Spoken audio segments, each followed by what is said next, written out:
Hello आदाब, good afternoon. आप देख रहे हैं हमारा खास प्रोग्राम चलती रहेगी जिंदगी में, जैसा कि रोजाना हम बात किसी खास मौजू पर करते हैं।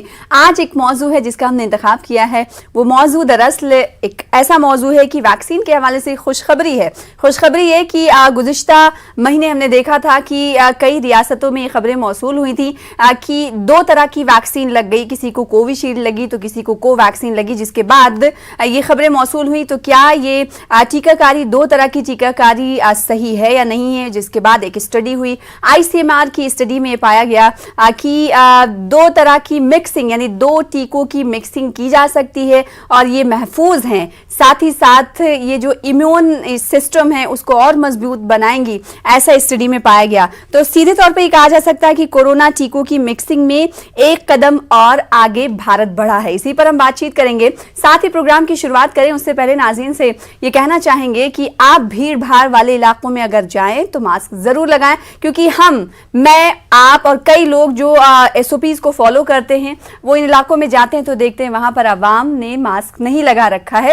एटलीस्ट मास्क जरूर पहने और वैक्सीन जरूर लगवाएं, क्योंकि वैक्सीन लगवाने वालों की तादाद लगातार बढ़ती जा रही है। ये खुश आइन बात है। साथ ही इस प्रोग्राम का हिस्सा आप भी बन सकते हैं, हमारे एक्सपर्ट से अपनी राय जाहिर कर सकते हैं और साथ ही उनसे अपने सवालों के जवाब भी ले सकते हैं। इसके लिए हमने 2 एक्सपर्ट्स को बुलाए हैं अपने दरमियान, क्योंकि डॉक्टरों का मशवरा बहुत ज़रूरी हो जाता है। इस बीच हमारे दरमियान 2 खास मेहमान मौजूद हैं। डॉक्टर स्वाति महेश्वरी साहिबा जो कि सीनियर इंटरनल मेडिसिन एक्सपर्ट हैं, आपका इस्तकबाल करते हैं, वेलकम करते हैं। साथ ही साथ एक और ख़ास मेहमान हमारे दरमियान मौजूद हैं, डॉक्टर नरेश चावला साहब जो कि नेशनल जॉइंट सेक्रेटरी हैं इंडियन मेडिकल एसोसिएशन के। साथ ही आप साथ ही इसके अलावा अगर आप बात करें तो कई तरह की स्टडीज में भी आप की नजरें रही हैं। आज के हवाले से अगर हम बात करें तो इस कदम को डॉक्टर नरेश चावला साहब आप किस तरह से देखते हैं, क्योंकि एक वक्त ऐसा था जब लोगों के अंदर ये डर और खौफ मुब्तला हो गए थे लोग डर में कि 2 तरह की वैक्सीन है, पहली डोज कोवैक्सीन की लगी, दूसरी कोविशील्ड की लगी। अब आईसीएमआर की तरफ से कहा गया है कि ये वैक्सीन मिक्सिंग वैक्सीन महफूज हैं। इस पर आपका क्या रिएक्शन है? देखिए, जब से कोरोना वायरस तकरीबन 1.5 साल पहले पूरी दुनिया में आया था और तब से हम डेली जो हम देख रहे हैं कि नए किस्म के शोध हमारे सामने आते हैं। 16 जनवरी 2021 को पहली बार इंडिया में वैक्सीन आई थी, जब दोनों वैक्सीन एक साथ रिलीज हो गई थी, कोवैक्सीन भी कोविशील्ड भी। शुरू से हमारी गाइडलाइंस थी कि जो पहले किस्म की वैक्सीन लगाएगा सेकंड डोज उसकी लगाएगा। हालांकि उस टाइम भी विदेशों से कुछ खबरें हमें मिल रही थी कि दोनों को कंबाइन किया जा सकता है, लेकिन हमारी मॉडर्न मेडिकल सिस्टम में जब तक कोई साइंटिफिक एविडेंस ना हो और इस किस्म के ट्रायल्स और स्टडीज ना हो जाएं, तब तक बयान देना बिल्कुल गलत होता है। तो ये बड़ी खुशी की खबर है कि जो अब ये खुल की बात आई है कि कुछ स्टडीज खुलेआम कह रही हैं कि इनको कंबाइन ना केवल किया जा सकता है, इनको कंबाइन बेहतर किया जाए।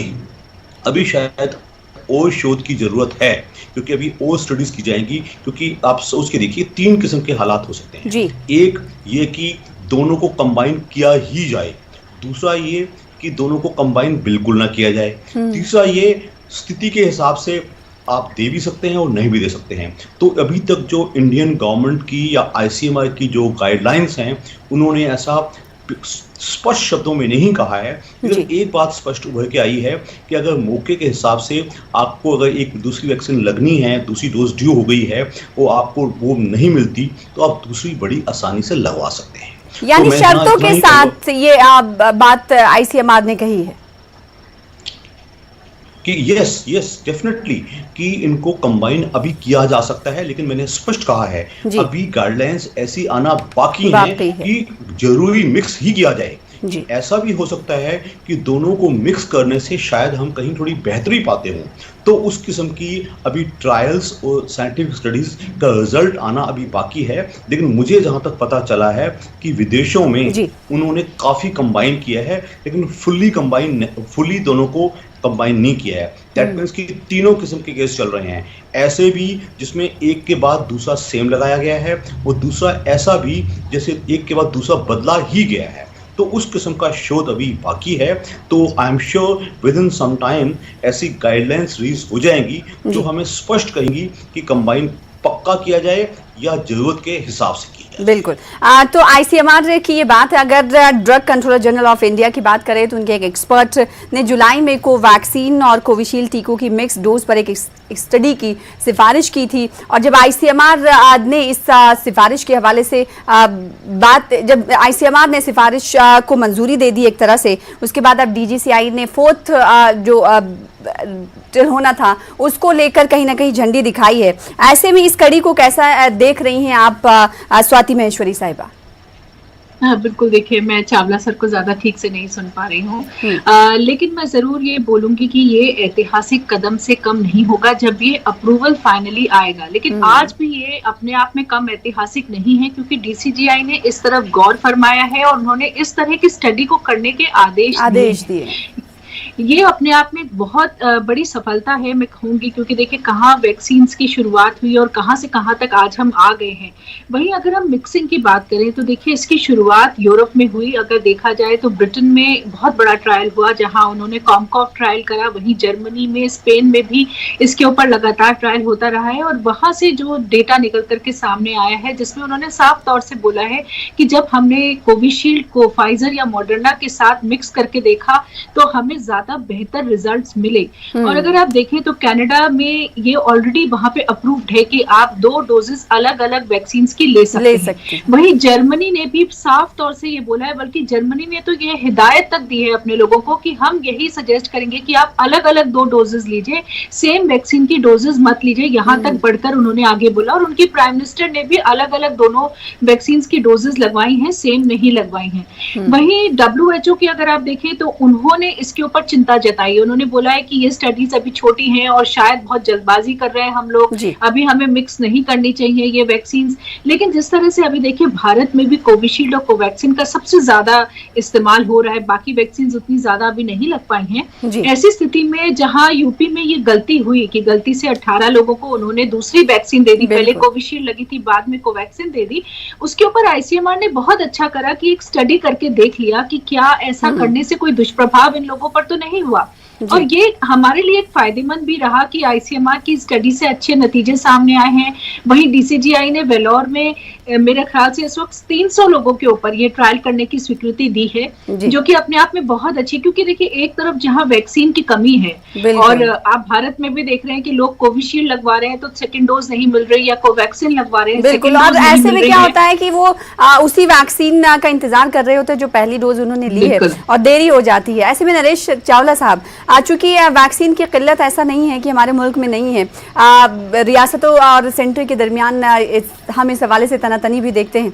ऐसे में इस अगर मंजूरी मिल जाती है मिक्स डोज को लेकर, तो क्या लगता है कि वैक्सीन की किल्लत किसी हद तक कहीं ना कहीं दूर होगी? डेफिनेटली होगी। आप सोच के देखिए कि अभी हम शायद 50-51 करोड़ काउंट पे पहुंचे हैं, वो हमें दिसंबर 31 तक हमारा नेशनल टारगेट है कि हमें 94 करोड़ लोगों को फुली वैक्सीनेट करना है, एडल्ट्स को। तो उस हिसाब से मुझे लगता है हम पहले ही महसूस कर रहे हैं कि हमारा जो स्पीड है थोड़ी कम चल रही है। 30-35 लाख यूनिट स्टेडी लगा रहे हैं, जो कि हमारे विचार में ऑलमोस्ट 80-90 लाख होना चाहिए। हम अभी तक सिर्फ लेस देन 10% लोगों को दोनों डोज लगा पाए हैं। तो आप सोच के देखिए, तो हमें अभी बहुत पीछे चल रहे हैं। तो इससे एटलीस्ट कई जगहों पे जहां किल्लत आ जाती है तो वहां जो दूसरी किस्म की वैक्सीन आसानी से लगा जा सकती है। तो लेकिन फिर भी मेरी सरकार से अभी भी अपील रहेगी कि थोड़ा, क्योंकि third wave almost round the corner है, आना है नहीं आना हमें नहीं मालूम, लेकिन जो डर है वो अगस्त एंड तक या सितंबर तक कही जाती है। प्लस हमें भूलना नहीं चाहिए जो बिल्कुल अननेग्लेक्टेड सेक्टर चल रहा है, वो 18 साल से कम के बच्चे चल रहे हैं, जिनके लिए वैक्सीन माना जा रहा है कि सितंबर तक आ जाएगी। या तो कैडिला की वैक्सीन या इवन कोवैक्सीन के भी ट्रायल्स चल रहे हैं। ये 2 वैक्सीन बच्चों के लिए सितंबर में आनी है। तो लेकिन अभी हम चूंकि बच्चों को वैक्सीनेट नहीं कर पाए हैं, तो उससे पहले अगर थर्ड वेव आ गई तो शायद हमारे देश के बच्चों के लिए थोड़ी मुसीबत हो सकती है। तो मेरा इतना ही कहना है कि इसके जो अब हम बदल के दे सकते हैं उससे काम थोड़ा आसान होगा, लेकिन उसके बावजूद भी वैक्सीन की सप्लाई थोड़ी बेहतर होनी चाहिए। अदरवाइज जिन लोगों ने सेकेंड वेव का आतंक देखा है, कहर देखा है, वो लोग तो सोच के भी डरते हैं कि ऐसा दोबारा कभी हो सकता है। लेकिन जो हम जानते हैं साइंटिफिकली कि जो ये डेल्टा प्लस वेरिएंट है, इसका जो डिसीज है वो बहुत ही खतरनाक भी है और ट्रांसमिट भी बहुत जल्दी करती है। तो इसलिए हमें पूरी कोशिश करनी चाहिए। Apart from corona appropriate behaviour, vaccination एक ऐसी चीज है जो हमारे देशवासियों को बचा सकती है। और हमने देखा है कि वैक्सीन हेजिटेंसी बहुत हद तक कम हुई है। लोग भले ही इस मौके पर स्वाति साहिबा देखा जाए हमारे मुल्क की अगर हम बात करें तो लोग कोरोना से अब डर नहीं रहे हैं। आप और हम बाहर जाते हैं तो भीड़ भाड़ वाले इलाकों में लोग जाते हैं और मास्क नहीं लगाते हैं। मैं आपको बताऊं कि अगर मैं कहीं बाहर गई हूं तो अगर मैंने मास्क लगा रखा है तो दूसरा देखकर खिल्ली उड़ाता है एक तरीके से कि अब तो कोरोना रहा ही नहीं। ऐसे में कैसे लोगों को समझाया जाए कि भाई अभी आपके दरमियान से कोरोना गया नहीं, आप वैक्सीन तो लगा लिए हैं, इसका मतलब ये नहीं है कि आपको कोरोना टच नहीं कर सकता। बिल्कुल, देखिए बहुत हैरानी की बात है, बहुत ज्यादा। और देखिए यही गलती हमसे दूसरी वेव से पहले भी हुई थी। पहली वेव के जब मामले कम हो गए थे तो सभी लोग ये मानकर बैठ गए थे कि अब कोरोना खत्म हो गया, दूसरे यूरोप के लिए, अमेरिका के लिए कोरोना है, लेकिन हमारे भारत के लिए कोरोना नहीं है। और उसके बाद हम लोगों ने वो दर्दनाक दूसरी लहर देखी। इसलिए मुझे लगता है कि कम से कम हमें इन सभी चीजों से सीख लेनी चाहिए, हमें समझना चाहिए कि, और देखिए चिंताजनक बात यह है कि जो संक्रामकता का मापदंड होता है, जिसे हम R0 वैल्यू बोलते हैं, वो भारत में जून में 1 से नीचे चली गई थी, जो कि एक अच्छी बात थी। लेकिन अब फिर से कई प्रदेशों में ये 1 के ऊपर आ रही है और इसी की वजह से बहुत ज्यादा चिंता है। तो कई बार ये होता है कि हमें उस वक्त संक्रमण फैलता हुआ नहीं दिखता, हमें नहीं दिखता कि हमारे आसपास बहुत सारे लोग कोरोना से संक्रमित हो रहे हैं, लेकिन फिर अचानक से सैलाब आता है। इसलिए बहुत जरूरी है कि हम आज से सचेत रहें, अभी से सचेत रहें। जो प्रिकॉशंस कम से कम हम ले सकते हैं, जो हमारे अपने हाथ में है, मास्क लगाना, सैनिटाइज करना, दूरी रखना, ये बहुत आसान सी चीजें भी और हमारे अपने हाथ में है। तो कम से कम इन चीजों को हमें करना चाहिए। देखिए बाद में जब आती है, सैलाब आता है, तब हम सरकार को दोष देते हैं, अनुष्ठानों को बहुत ही अफसोस के साथ ही कहना पड़ रहा है कि हम और आप डॉक्टर्स, न्यूज मीडिया चैनल्स का ये काम है कि लोगों को बेदार करें, लेकिन हम जितना बोलते हैं आवाम उस पर अमल दरामद करते हुए नहीं दिखाई देती। ऐसा दावे के साथ मैं कह सकती हूं, क्योंकि बार बार हम ऐसे प्रोग्राम मुनक्किद करते हैं ताकि आपको यानी अवाम को फायदा मिल सके, आसपास के लोगों को फायदा मिल सके, लेकिन लोग इससे डर नहीं रहे हैं, लेकिन लोग लापरवाही का सबूत दे रहे हैं। इससे समझ में आ जाता है कि हम जो बातचीत कर रहे हैं, हालांकि कई कॉलर्स डॉक्टर नरेश चावला साहब जुड़ते हैं और ये कहते हैं कि आप जो ये काम कर रहे हैं डॉक्टरों के साथ मिलकर, ये बहुत अच्छा है, बेदारी का सबूत इससे मिलता है और लोग बेदार भी होते हैं, लेकिन उसके बावजूद भी जमीनी सतह पर इस पर अमल दरामद लोग नहीं करते। कई सवाल आपसे करेंगे, छोटे से ब्रेक के लिए रुकेंगे, चलती रहेगी जिंदगी। वेलकम बैक, आप देख रहे हैं हमारा खास प्रोग्राम चलती रहेगी जिंदगी। चलती रहेगी जिंदगी में आज एक मौजू पर हम बातचीत कर रहे हैं, क्योंकि कोरोना वैक्सीन के हवाले से और 2 अलग अलग डोजेस के हवाले से जिस तरीके से लोगों में खौफ बरपा था, उस खौफ को थोड़ा सा कहीं ना कहीं ICMR ने कम कर दिया है कि कोई निगेटिव चीज़ें इसमें दिखने को नहीं मिली हैं, बल्कि इस पॉजिटिव चीज़ें देखने को मिली जब स्टडी हुई। तो क्या ये माना जाए कि आने वाले दिनों में ICMR मिक्स्ड डोज की मंजूरी दे सकता है या नहीं, या फिर कितना दिन लगेगा? नरेश चावला साहब, डॉक्टर साहब हमारे साथ मौजूद हैं, स्वाति महेश्वरी साहिबा भी मौजूद है। डॉक्टर नरेश चावला साहब, तो क्या ये माना जाए कि आने वाले कुछ हफ्तों के बाद ICMR मिक्स डोज को लेकर मंजूरी दे सकता है, अलाउ कर सकता है? देखिए ICMR की, क्योंकि मान के चलिएगा कि हमारे देश में वैक्सीनेशन बहुत ही व्यापक तौर पे चल रहा है, डेली 30-35 लाख डोज लगना भी बहुत बड़ी चीज होती है। ये तो हमारा देश बहुत बड़ा है कि अभी भी काम कम हुआ है, लेकिन मुझे लगता है कि स्टडीज अभी और चल रही हैं, तो अभी ये कंफर्म फैसला देना बाकी है अनुसंधान और रिसर्च और साइंटिफिक स्टडीज के बाद कि दोनों को बदल के ही लगाया जाए या जो मौका बने तब किया जाए। तो ऐसी अभी गाइडलाइंस ICMR की तरफ से नहीं आई हैं जो स्पष्ट कहें कि दोनों को ऐसे किया जाए कि पहली कोवैक्सीन थी तो दूसरी कोविशील्ड लगाया जाए। और मत भूलिएगा हमारे देश में अभी अब स्पुतनिक भी है और प्लस 2 और वैक्सीन भी, एक जॉनसन एंड जॉनसन को भी इमरजेंसी अप्रूवल मिल गया है और एक मॉडर्ना वैक्सीन को भी अप्रूवल मिल गया है। वो कैडिला वैक्सीन भी जो ऑलमोस्ट उसको अप्रूवल मिल ही चुका है, ट्रायल्स हो चुके हैं, वो भी बाहर आने वाली है। तो 3 वैक्सीन और आने वाली हैं।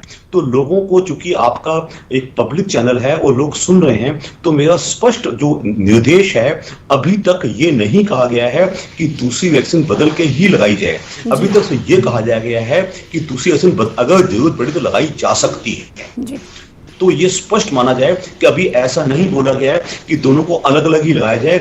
जब वो स्टडीज ज्यादा बड़े ट्रायल्स के बाद आ जाएंगी, तब हम आम जनता को ये बता पाएंगे कि ऐसा किया जाए जी। यानी ये कहा जा सकता है कि साफ तौर पर अभी अलग अलग डोज लेने को लेकर मंजूरी नहीं दी गई है।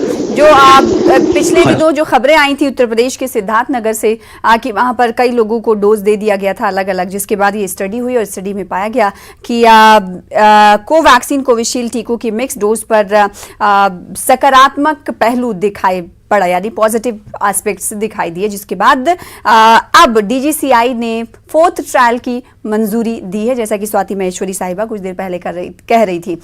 इसी के साथ नाज़रीन से कहना चाहेंगे कि आप भी हमारे प्रोग्राम का हिस्सा बन सकते हैं। कोरोना अभी गया नहीं है तो आप मास्क जरूर लगाएं। सोशल डिस्टेंसिंग को तो फॉलो नहीं कर पा रहे क्योंकि भीड़ में हम देख रहे हैं, लेकिन उसके बावजूद आप बजाते खुद पर्सनली जो SOPs को फॉलो करना होता है उस पर जरूर अमल करें, क्योंकि आप अगर अमल करेंगे तो आप खुद भी महफूज रहेंगे, दूसरे को भी महफूज रख सकते हैं। स्वाति महेश्वरी साहिबा, अभी भी हमने देखा है कि कहीं ना कहीं प्रेग्नेंट लेडीज के अंदर या फिर उनके अहले खाना में ये डर है कि 3 से 4 महीने अगर उन्हें कंसीव किए हुए हो गए हैं तो वो कोविशील्ड या कोवैक्सीन या फिर वैक्सीन लेने से कतरा रही हैं। क्या लगता है, आप स्पष्ट तौर पर क्या कहना चाहेंगे ऐसे लोगों के लिए? देखिए, बिल्कुल जो हमारी गर्भवती महिलाएं हैं और ऐसी महिलाएं जो बच्चे को दूध पिला रही हैं या जो गर्भवती होने के बारे में सोच रही हैं, ये सभी जितनी भी महिलाएं हैं, ये सबको अब जो गवर्नमेंट की क्लियर गाइडलाइंस आ चुकी हैं कि आप वैक्सीन लगवा सकती हैं और किसी भी तिमाही में लगवा सकती हैं। कोई भी ऐसी बात नहीं है कि किसी खास समय पर ही वैक्सीन लगवानी होगी, ऐसा भी नहीं है। और स्टडीज से साफ तौर से ये भी दिखा है कि जो फीमेल्स वैक्सीन लगवा रही हैं वो एंटीबॉडीज बच्चों में भी जा रही है, तो जो नवजात शिशु होगा उसमें भी वो एंटीबॉडीज होंगी, उनको भी सुरक्षा मिलेगी।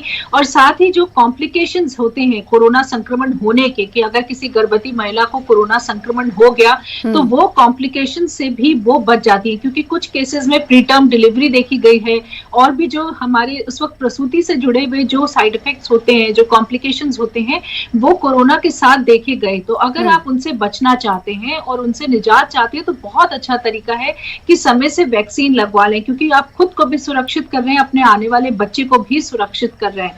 और अगर इसी तरह से किसी लेडी ने वैक्सीन लगवाई है और अब कंसीव किया है तो भी आपको परेशान होने या घबराने की बात नहीं है कि बच्चे को इससे कोई दुष्प्रभाव होगा, ऐसा बिल्कुल भी नहीं है। और सरकार बिल्कुल क्लियर कट गाइडलाइंस इसकी दे चुकी है कि आप जरूर वैक्सीन लगवाइए। ये बहुत अच्छा भी है क्योंकि प्रेगनेंसी में कॉम्प्लिकेशंस की संभावनाएं ज्यादा रहती हैं, तो आप उन मुसीबतों से बच सकते हैं अगर आप वैक्सीन लगवाएंगे। और देखिए, जब माँ घर में वैक्सीन लगवाती है तो जो बच्चे और होते हैं, जो छोटे बच्चे घर में और होते हैं, वो भी एक तरह से सुरक्षा के घेरे में आते हैं, उनको भी सुरक्षा मिलती है क्योंकि माँ ही उनकी सबसे ज्यादा केयर करती है। तो उनके लिए भी ये काफी अच्छा होगा। अगर आपके घर में और छोटे बच्चे हैं तो अगर माँ लगवा लेती है वैक्सीन तो वो भी सुरक्षित होने की संभावनाएं बढ़ जाती है।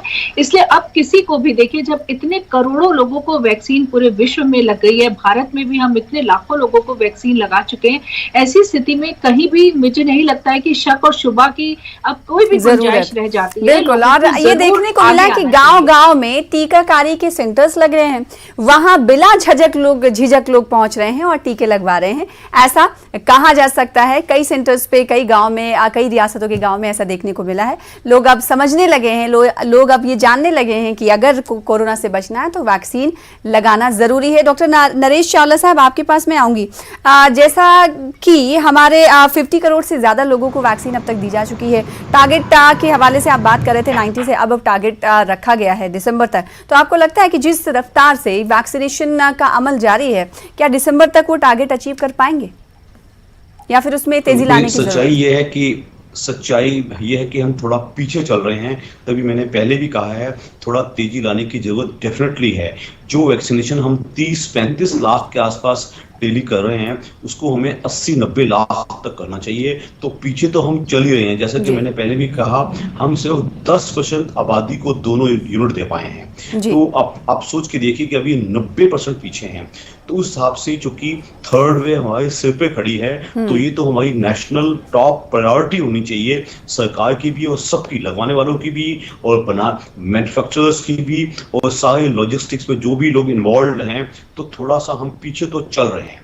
तो हमारे हिसाब से जो सबसे बड़ी दिक्कत आ रही है मैन्युफैक्चरर से आ रही है, सप्लाई आ ही नहीं रही है। तो सप्लाई को थोड़ा रैंप अप करने की जरूरत 100% है, क्योंकि बच्चों को बचाने के लिए भी हमें हर्ड इम्यूनिटी चाहिए और हर्ड इम्यूनिटी के लिए हमें एडल्ट वैक्सीनेशन को बढ़ाना चाहिए। अभी एक आधा दिन हमने 60-70 लाख की थी, उसके अलावा तो हमारी काउंट 30-35 लाख की चल रही है। ये डेफिनेटली बढ़नी चाहिए। बिल्कुल, यहाँ तो डॉक्टरों की मुंह ज़बानी हम सुन रहे हैं। दो मशहूर डॉक्टर हमारे दरमियान मौजूद हैं। उनका ये कहना है कि जो वैक्सीन की रफ्तार है किसी हद तक धीमी है, लेकिन अगर इसी मकाम पर दो पार्टी के प्रवक्ता होते, स्पोक्स पर्सन होते, तो इस बात को कभी नहीं मानते। ये दावे के साथ कहा जा सकता है। महेश्वरी साहिबा, कई डिबेट्स में आप मौजूद रहती हैं और आप देखती होंगी कि किस तरीके से लोग बात करते हैं, खासकर पॉलिटिकल लीडर्स। जी हाँ, बिल्कुल। देखिए, हर कोई अपने हित के बारे में ज्यादा पहले सोचते हैं और उसी को सोच समझ के नाप तोल के उनके जो बयान आते हैं वो आप देखते हैं। लेकिन देखा जाए तो देखिए, महामारी जब आती है तब वो ये नहीं देखती कि आप किस पार्टी के हैं, किस जाति के हैं, किस धर्म के हैं, और इसलिए हम सबका एकजुट होना बहुत ज्यादा जरूरी है, सबका एक साथ आना बहुत जरूरी है। और मेरा मानना है कि अगर हम वैक्सीनेशन नहीं कर रहे होते तो अब तक हम तीसरी लहर की चपेट में आ चुके होते। आज तीसरी लहर को हम जो खिसका पा रहे हैं, उसका जो हम वक्त दूर कर पा रहे हैं, वो इसी वजह से हो पा रहा है क्योंकि लोगों ने टीकाकरण करवाया है, लोग आगे आ रहे हैं।